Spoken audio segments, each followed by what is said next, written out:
Inspirés par le fonctionnement complexe du cerveau humain, les réseaux neuronaux sont apparus comme une force transformatrice dans le monde de l'intelligence artificielle.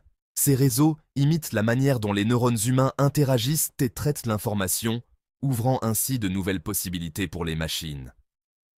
Ces modèles informatiques, avec leur capacité d'apprentissage à partir de données, ont révolutionné des domaines tels que la reconnaissance d'images, permettant aux machines de comprendre et d'interpréter des visuels avec une précision sans précédent.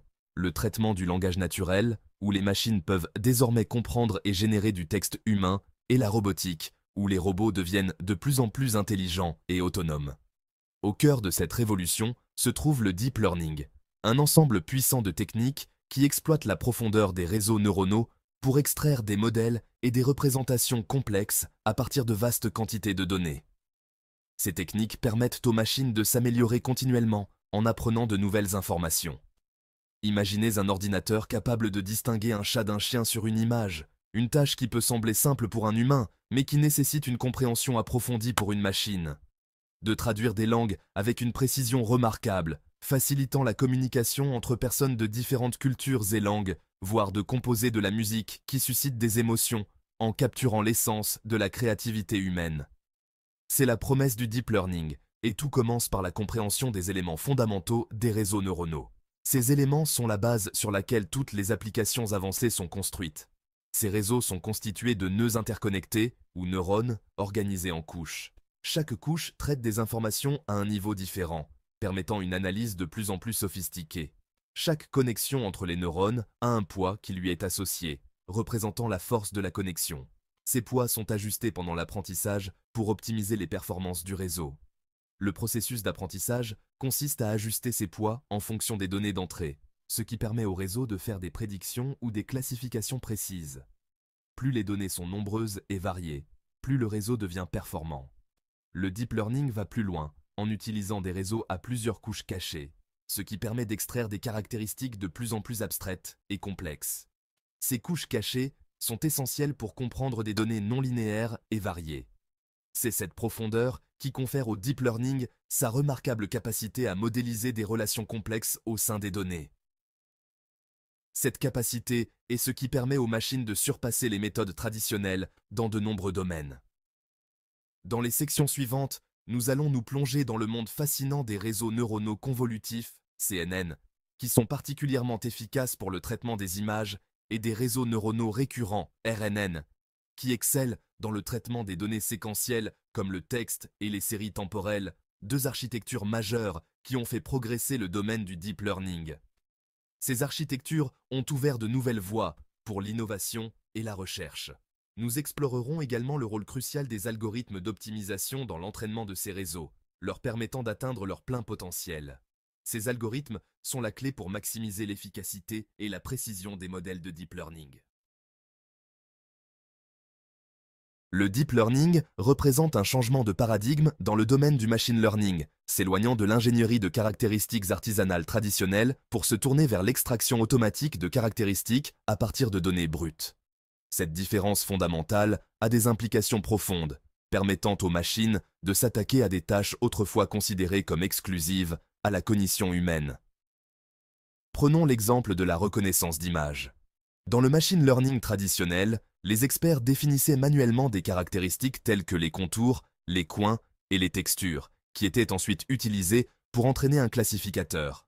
Le deep learning, en revanche, apprend ces caractéristiques directement à partir des valeurs des pixels des images elles-mêmes.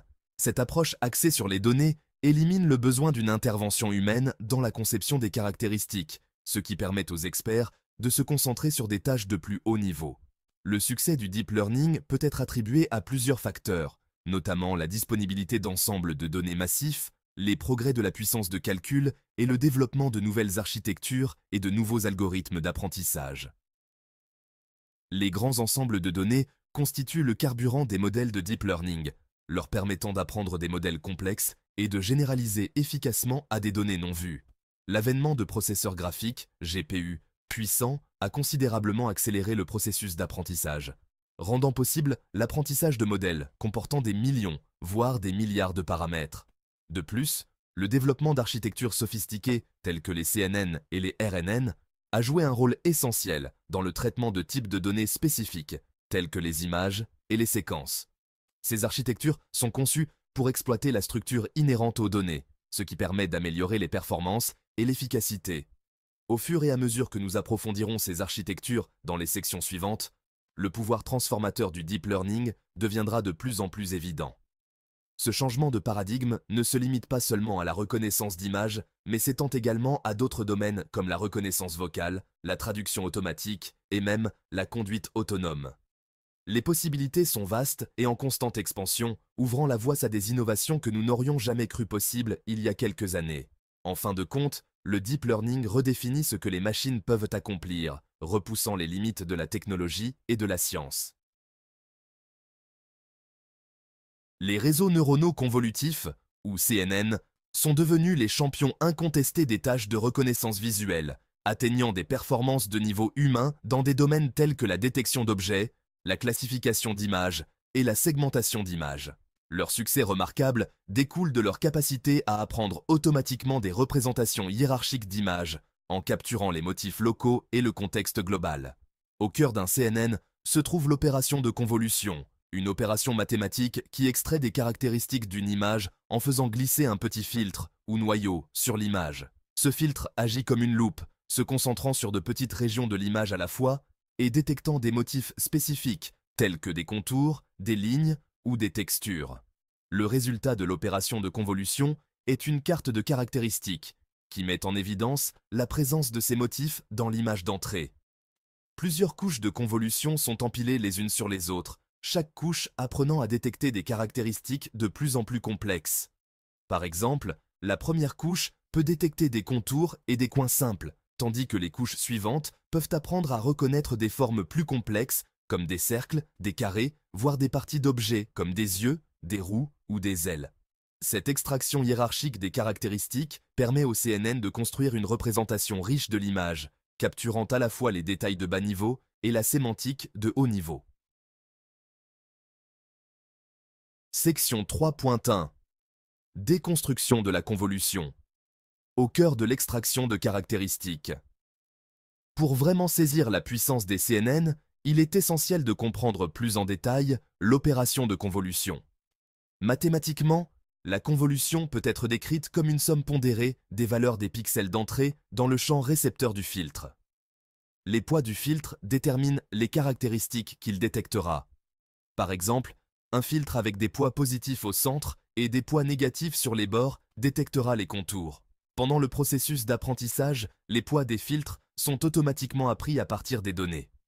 Cela signifie que les CNN peuvent s'adapter à différents types d'images et apprendre les caractéristiques les plus pertinentes pour la tâche à accomplir. L'opération de convolution est généralement suivie d'une fonction d'activation, telle que ReLU, qui introduit une non-linéarité dans le modèle, lui permettant d'apprendre des relations complexes et non linéaires entre l'entrée et la sortie. Pour illustrer cela davantage, prenons un exemple. Imaginez un CNN chargé de classifier des images de chiffres manuscrits.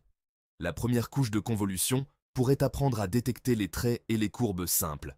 La deuxième couche pourrait ensuite combiner ces traits et ces courbes pour reconnaître des formes de base comme des cercles et des lignes qui constituent les éléments constitutifs des chiffres.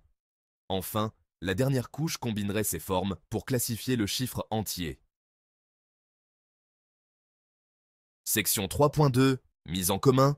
Distiller l'essence, réduire la dimensionnalité. Un autre élément crucial des CNN est la mise en commun, pooling, une opération qui sous-échantillonne les cartes de caractéristiques tout en conservant les informations les plus importantes. Cette technique est essentielle pour simplifier les données tout en préservant leur essence. La mise en commun réduit la dimensionnalité des cartes de caractéristiques, rendant le réseau plus efficace en termes de calcul et moins sujet au surapprentissage. En réduisant la quantité de données à traiter, les réseaux peuvent fonctionner plus rapidement et avec une meilleure précision. Les opérations de mise en commun courantes sont la mise en commun maximale, max pooling, et la mise en commun moyenne, average pooling. Chacune de ces méthodes a ses propres avantages et inconvénients selon le type de données et l'objectif du modèle. La mise en commun maximale sélectionne la valeur maximale dans une petite région de la carte de caractéristiques, tandis que la mise en commun moyenne calcule la valeur moyenne. Cela permet de capturer les informations les plus saillantes ou de lisser les variations, respectivement. Les couches de mise en commun sont généralement insérées entre les couches de convolution, agissant comme une forme d'invariance spatiale. Cette structure en couches permet au réseau de traiter les images de manière hiérarchique et efficace. Cela signifie que le réseau devient moins sensible à l'emplacement précis des caractéristiques dans l'image, ce qui le rend plus robuste aux variations de position et d'échelle des objets. En d'autres termes, le réseau peut reconnaître des objets, même s'ils apparaissent à différents endroits ou tailles dans l'image. Par exemple, imaginez un CNN essayant de reconnaître un chat dans une image. Le réseau doit être capable de détecter le chat, peu importe où il se trouve dans l'image. La position exacte de la tête du chat dans l'image ne devrait pas avoir d'importance pour que le réseau le classifie correctement comme un chat. Grâce à la mise en commun, le réseau peut se concentrer sur les caractéristiques essentielles du chat. La mise en commun permet d'y parvenir en sous-échantillonnant les cartes de caractéristiques, rendant le réseau moins sensible aux petites translations ou rotations de l'objet dans l'image. Cela améliore la capacité du réseau à généraliser à de nouvelles images. En combinant la convolution, les fonctions d'activation et la mise en commun, les CNN peuvent apprendre des représentations hiérarchiques d'images, capturant à la fois les motifs locaux et le contexte global. Cette approche permet de créer des modèles plus robustes et polyvalents. Cela en fait des outils incroyablement puissants pour une large gamme de tâches de reconnaissance visuelle. Des applications vont de la détection d'objets à la segmentation d'images, en passant par la reconnaissance faciale et bien plus encore.